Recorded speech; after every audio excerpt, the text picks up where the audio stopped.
Now make this quick list and I'm going to finish. Number one, for us to really count on the future and to count on each other, here's a good list. Number one, morality, doing what's right. With Herbalife's marketing now and these incredible products we have, you know, doing it right is going to be so easy, there's going to be no reason for doing it wrong. There's no reason for making promises we can't fulfill. Here's what I learned early in my career. Always remember, whoever you're working with, this is what you want to occur later. That they found out it was easier than you said, and that it was more than you promised. Here's the key: better understated than overstated. When I wrote my first book, Seasons of Life, the picture in that book was really not the most flattering picture. And when some saw that picture, they said, "Mr. Rohn, surely you could have found a little better picture to put in that book." I said, "No, this one is fine, so that when I show up, I look better than the picture."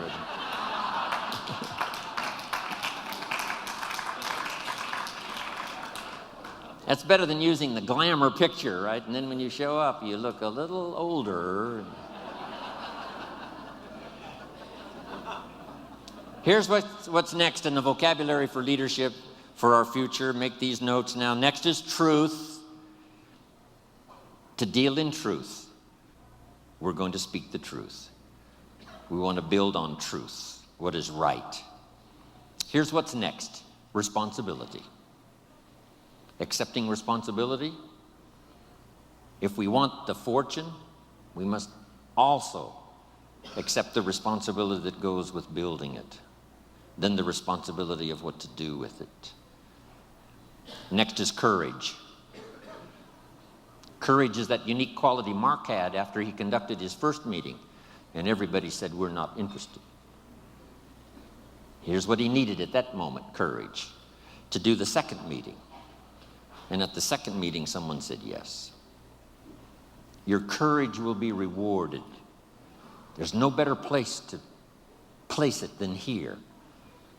When you're discouraged with 3 in a row who say no, just remember, let your courage now show to talk to the next 3. Because out of the next 3, one may be the person that helps you become wealthy and rich. Public courage. Private courage, the courage when no one's around, when you make those resolves and decide for yourself you're going to do something, make some changes, whatever. Courage of thought. Here's an excellent one: courage to change.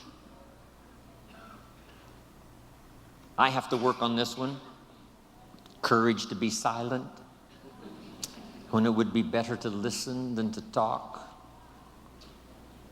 Here's a big one: courage to forgive. Here's an important one: courage to compromise. You give a little, I'll give a little, somehow we'll work it out. That's what Marcus and Alan had to do back in those earlier days. A bit of compromise with each other to make it work. They're still working on it.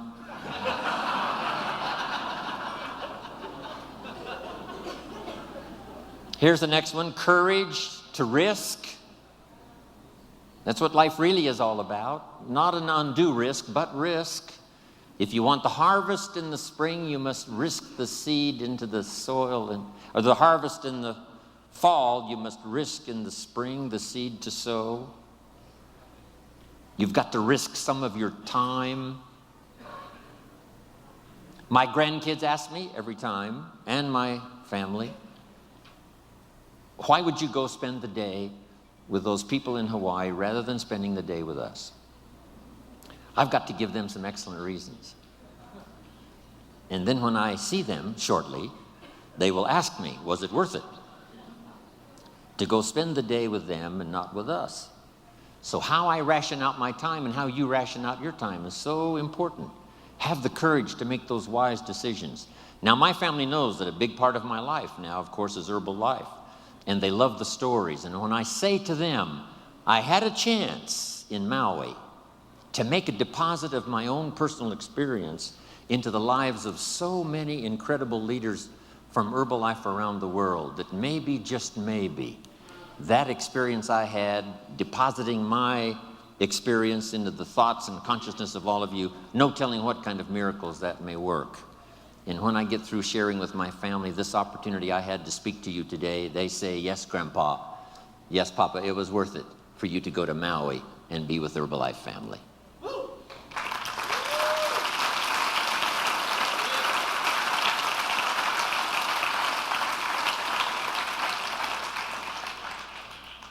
Here's the next part of the list.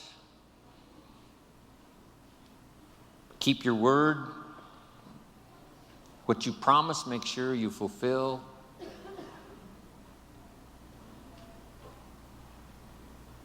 When I leave on a trip, home office hopefully sleeps well at night. When Jim Rohn's in India, when Jim Rohn is in South Africa, when Jim Rohn is in Europe, hopefully they sleep well. Not pacing the floor, wondered if I've shown up. I wanted Mark to have the feeling, as long as Jim Rohn's there, everything's going to be okay. We all should earn that kind of reputation. As long as you're there, it's going to be okay. If it's in your hands, it's in good hands. That's the key. Next, admit your mistakes. Sometimes you've got to admit them publicly. Sometimes you've got to admit them to each other. Here's the big one, to admit them to yourself. And then here's sometimes, this could be some of the greatest new beginnings, is when you say, I'm sorry. It's a chance to start all over. Next is dignity. Heart and soul. If we were going to use a model for some of these words, it would be Mark Hughes. He had the dignity. He had the heart and soul. Next is faith. Faith in God, faith in others, faith in your family. A big one is faith in yourself. Here's one we all knew Mark for: class of spirit, class of manners, class that understands position, place. Here's a unique one, a touch of humility.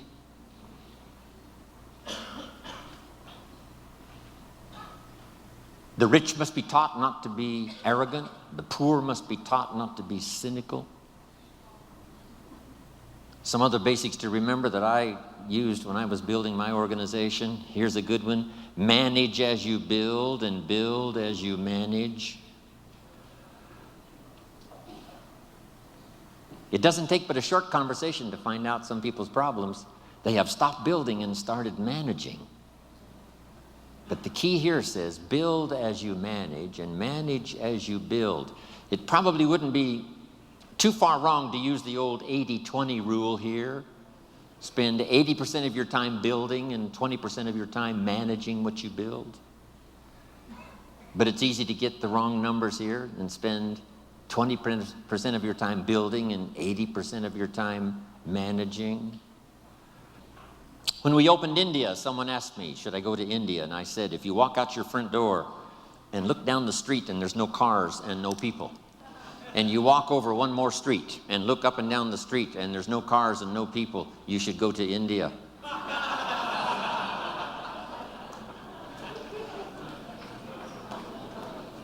Let me give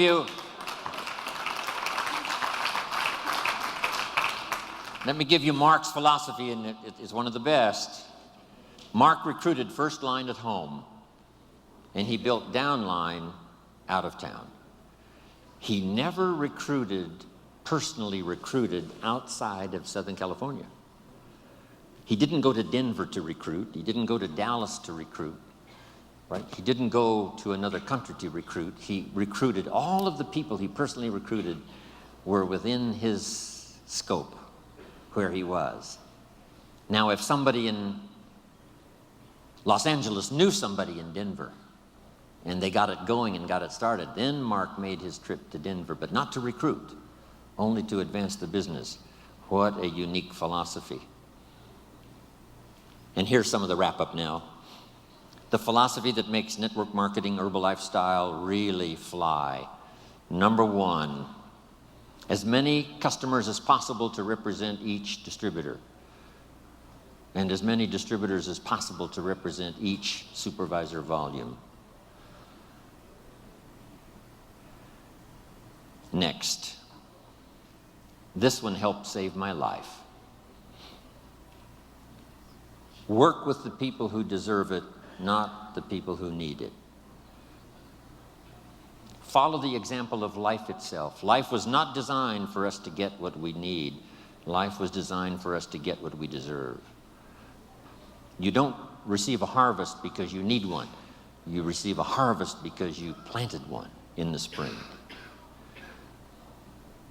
And then here's one more, and I'm finishing. I got about 12 of these finishes.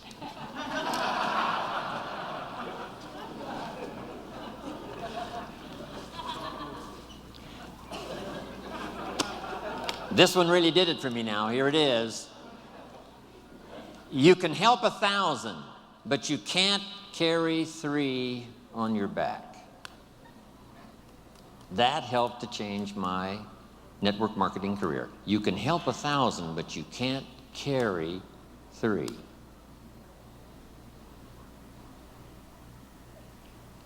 Here's one of the things I learned that built my business. Put people on their own, give people responsibility, show them how to do their own thing as quickly as possible, as quickly as possible, as quickly as possible. Accept the responsibility for their own sales, accept the responsibility for their own customers, accept responsibility for building their own organization quickly, quickly. Yes, we lend a hand. Yes, they attend our meetings. Yes, they come to our training. But as quick as possible, put people on their own.